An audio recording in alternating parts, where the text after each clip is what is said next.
gives a speech November 3rd, 2017 at the 39th anniversary of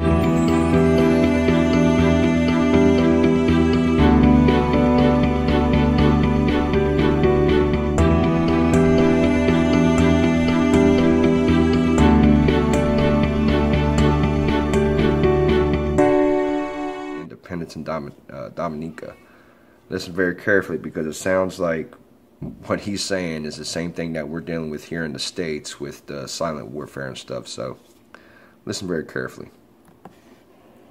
Our President, His Excellency Charles Savarin and Mrs. Savarin, my wife Melissa, Honorable Alex Boyd Knights, Speaker of the House of Assembly, Your Lordship, the Most Reverend Gabriel Marze, Bishop of Roseau, Your Excellency Eliud Williams, former President of the Commonwealth of Dominica, and Mrs. Williams, my honorable cabinet colleagues and spouses, the Honorable Attorney General, Honorable Lennox Linton, Leader of the Opposition, the Right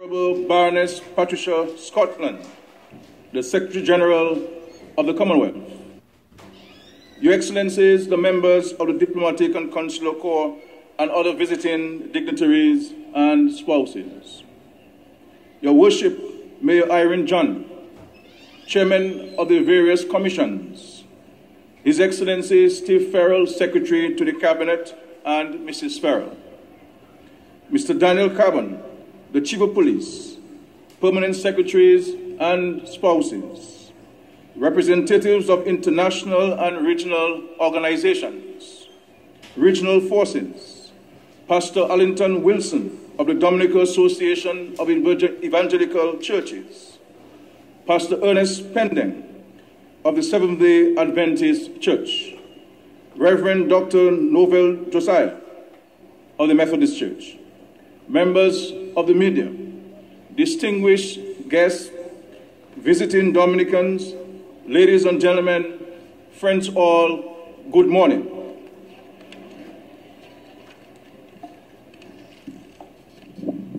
Fellow Dominicans, we are still standing.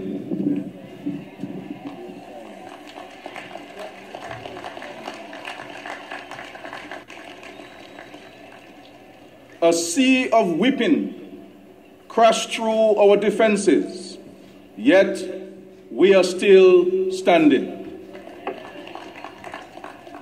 We faced the fiercest floods, the most ferocious winds, but we are still standing. We are sorrow-stricken. We swallow hard, but it still catches in our throat, and we are still standing. Difficulties envelop every aspect of life. Uncertainties swirl, and we are still standing. The outside world wondered aloud whether this is the kind of devastation from which you don't ever recover. We are still standing, tall, Whitey Kubuli.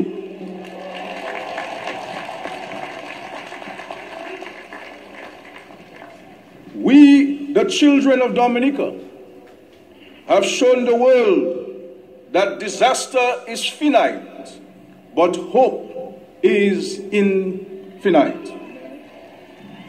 Maria stole everything money can buy, everything you can put a price on, but left what you cannot, that which is priceless. We will determine the value of those things through our actions in coming days and weeks.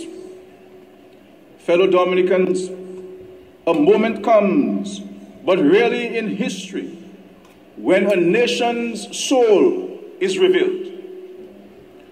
How we respond to this moment will define us, will make us, will become us. In this solemn moment, let us all, Dominicans who reside here or abroad, let us choose to renew our pledge to the service of Dominica, her people, and to all humanity. Let us choose today to let us together renew our pledge to fight poverty and ignorance, to build a progressive and prosperous nation, and to invest in institutions that safeguard justice and opportunity for all. Our nation's daughters will say, what is the point of such a small country having such high ambition at such a low time like this? But we say that the measure of the greatness of a nation is not its size or what it aims for in comfort, but what it strives for in crisis.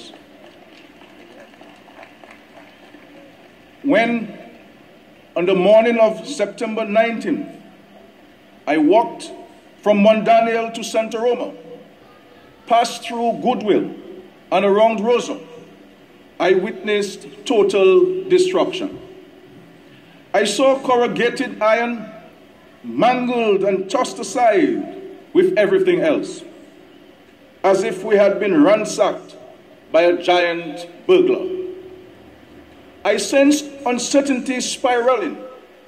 I smelled fear, but I also breathed in the deep, indefatigable determination of the vast majority of our people to carry on and stand up.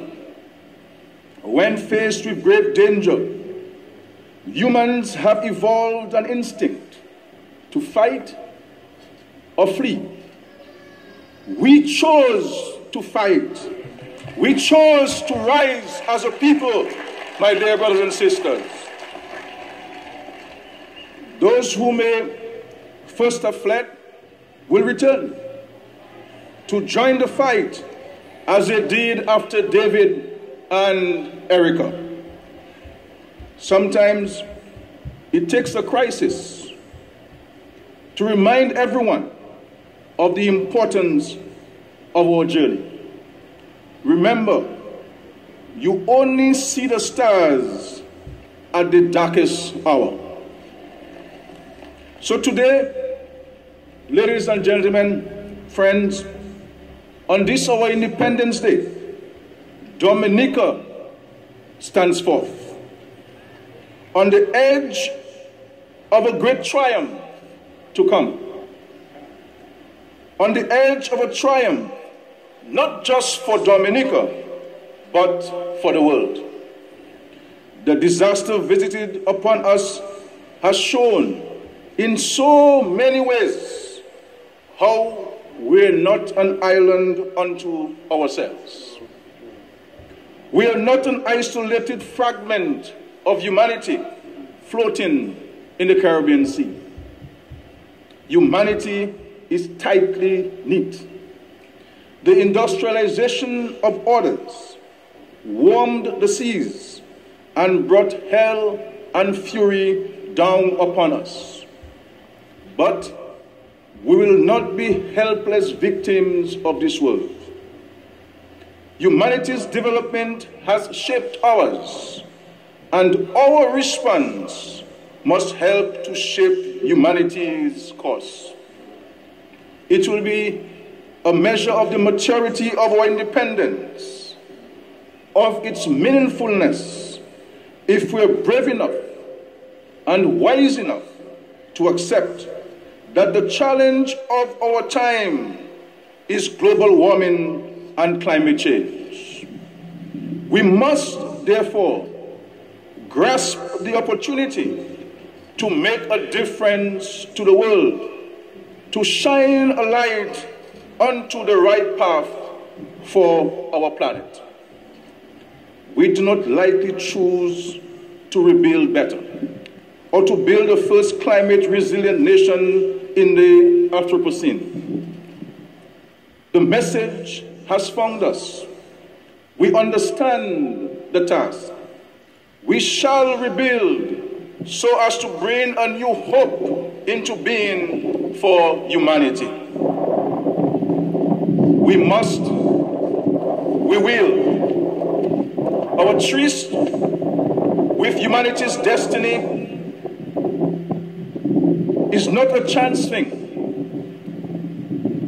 Fellow Dominicans,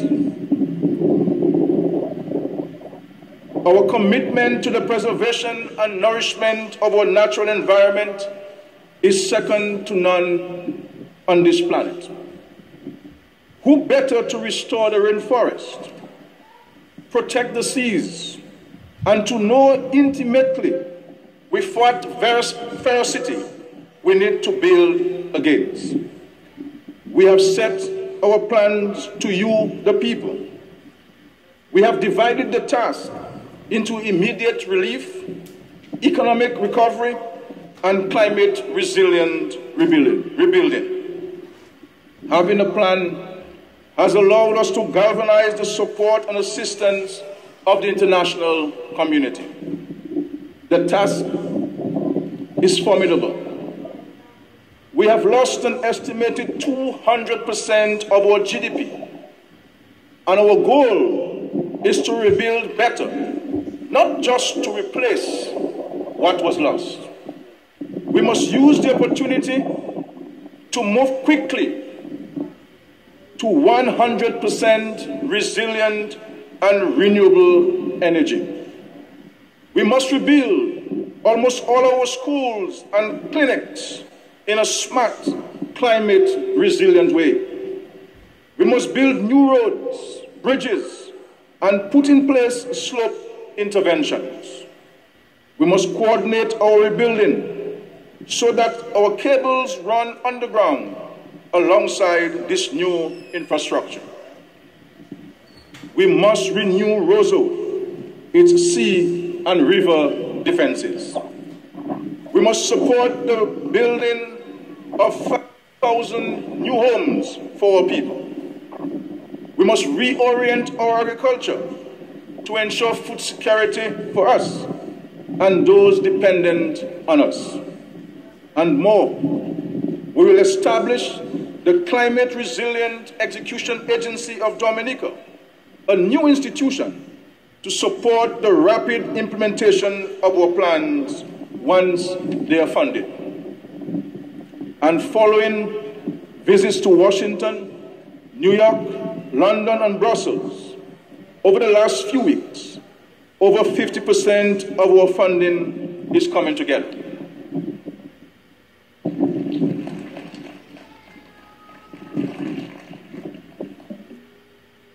We'll be presenting our plans to a partners conference in New York later in the month to help raise part of the rest. We will support the private sector as it rebuilds and restores. We will facilitate insurance payouts, the importation of rebuilding materials, the forbearance of lenders, and clamp down on price gouging. And for the balance of resources, we are pursuing innovative financial instruments that link the restoration of the rainforest, the protection of our marine environment, to new resources for rebuilding. Ladies and gentlemen, it will take careful, thoughtful, strategic planning carried out at lightning speed to effect this effort, because we do not have the luxury of time. It will take unity of purpose. It will take courage. It will take fearlessness. It will take incessant striving.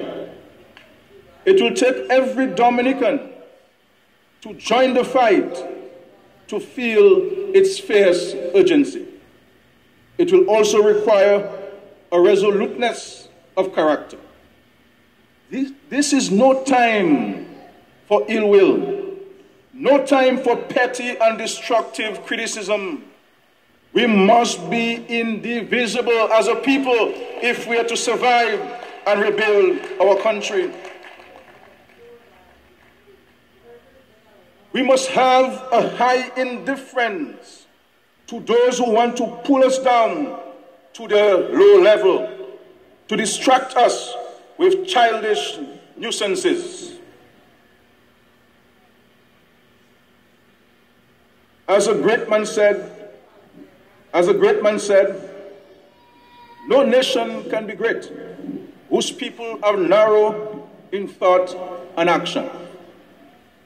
Let us be a great nation. Darkness cannot drive out darkness.